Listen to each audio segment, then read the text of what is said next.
Hey, how's everyone doing? It's Indiana here with Emptoraudio. I'm also the editor-in-chief of HomeTheaterReview.com. Well, today we're going to be covering some news with Bang & Olufsen, or B&O as they're better known. I've actually been to the B&O store here in Winter Park. I used to actually manage the Crown Audio store out in Winter Park on Fairbanks.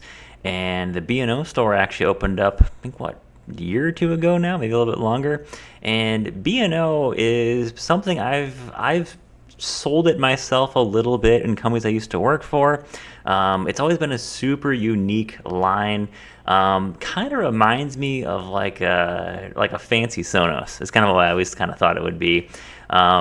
Super high-end stuff. The sound quality, my 2 cents, I think it sounds good, but not amazing for the price. I don't really feel like the sound quality follows the price with B&O too well. I feel like it's just really, really good stuff, and it kind of aims for style over function, if you ask me.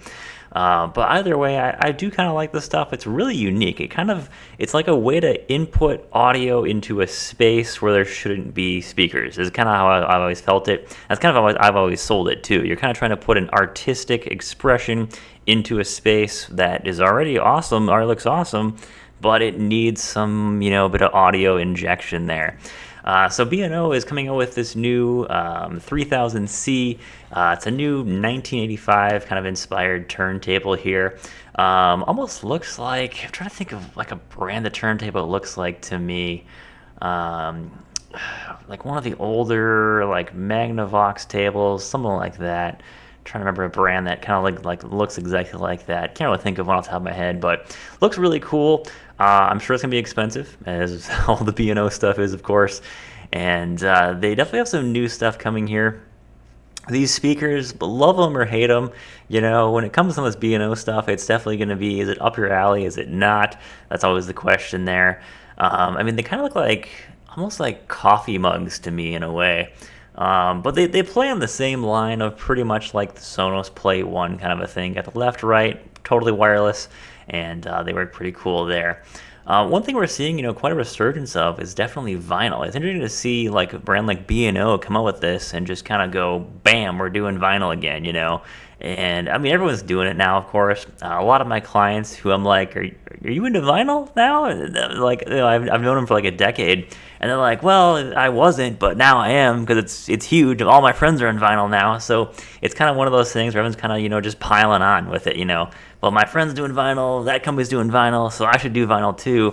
And that's what we're seeing a lot of, just everyone's like, it's vinyl time. So that's what we're seeing a ton of. And I do a lot of turntable service here in Orlando myself. I do a lot of the Macintosh turntables I service myself. I've done a handful of B&O stuff. There's a lot of tables out there that are like, super complicated stuff that, just parts alone for them. We're talking a turntable even 20, 30 years old now.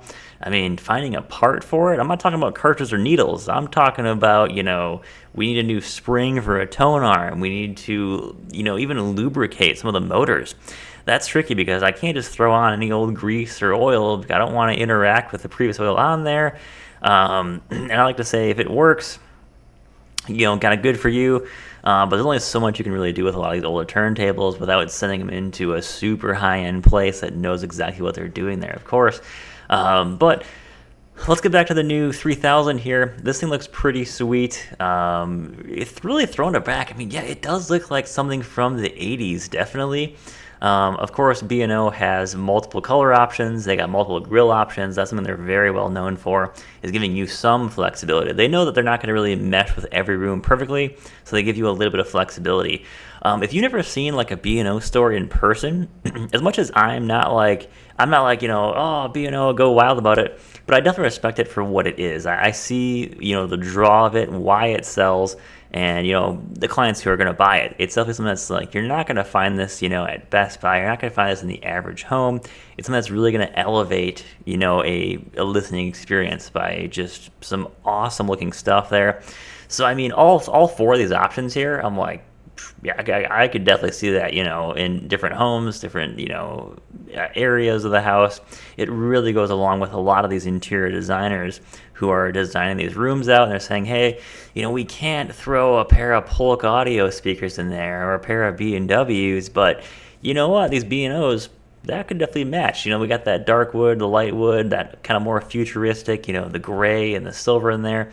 That's pretty cool too. So there's a lot of really cool stuff. And when I was at the store too, the amount of detail you would see in this stuff is absolutely incredible. A couple of things too I've seen at B&O are like their controllers are a little weird. They had a couple of these like on-wall controllers there that I'm like, how do you use this thing exactly? Like, give me just a regular keypad, There's some of the stuff there that I'm like, okay, we're a little bit too much in the function, or a little bit too much in the form, not enough function here. So you get kind of somewhere in those areas. But again, a lot of this is just my opinion here, guys, too. So if you guys want to leave a comment, let me know. What's your thoughts on B&O? I'd love to hear it. There's lots of different opinions on B&O stuff, and B&O stuff is, of course, that's what they want to go for. They want to go for the more flair there. It's always what they've been for. So yeah, at about 30 grand, and when we're talking B&O, this is, it might sound like a big number, but for B&O, this is the sticker price. That's how B&O works. Is you'd think, be like, man, a turntable, I could pick one up for about $1,000, right? B&O is going to be, you're paying for that design. You're paying for that style. Is the quality going to be there? Yes.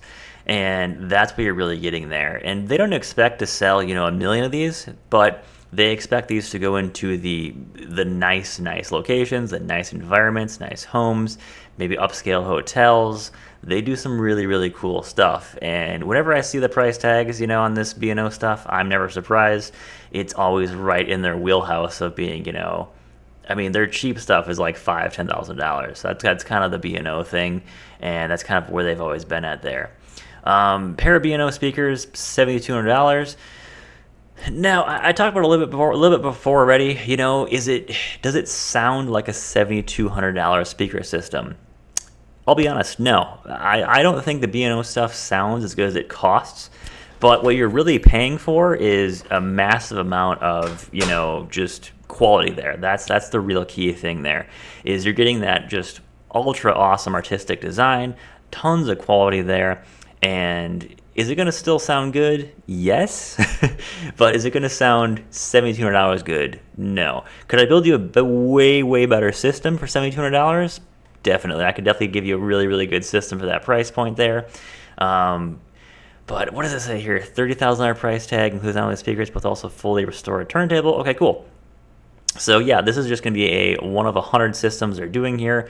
Fully restored turntable, of course, and that $30,000 price tag includes those speakers. So you're getting a nice all-in-one system here, restored turntable, and of course you're going to get that one of 100 there.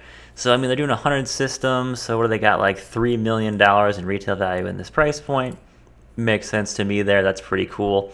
And then of course each set is individually numbered, so they're really going for that that exclusivity of that system there. My big question though is, they got these systems restored, are they going to keep making parts for these systems? I know that's always been an issue with some of the older B&O stuff, especially the B&O turntables. Do we have parts availability? That's the question. I know a lot of B&O stuff, man, that stuff hits a couple of years old. You get an issue, you scratch a grill, your cat damages a speaker. Parts availability sometimes has been tricky, I will say that. So that's always a bit of a thing there, is parts availability. Hopefully these turntables are running pretty standard cartridges would be nice, so they're actually able to be serviced. I've dealt with some tables in the past that are like, I don't even know where to begin on servicing this table. So there's always that fun stuff there about, parts availability. But if you're concerned about parts availability on this stuff, this B&O stuff is not for you, definitely there. So guys, that's kind of all I've got for you today on the new B&O stuff. I've got my opinions on this stuff. I'd love to hear from you guys. Leave a comment below what you think. If you disagree with me, you agree with me, I don't really care either way. Just let me know, guys. I'd love to hear it. I just kind of talk from my own experience, of course. Will any of us probably see one of these systems in the open? Probably not. These systems, of course, are going to be very exclusive. How many are we going to see in the United States? I don't know. 20 to 50, I'd say, is going to be my best guess on that one. But we'll see. They're going to be, of course, very exclusive, very rare. So that's kind of all we can do. But guys, thanks for watching. Take care. Have a great day, and stay safe out there.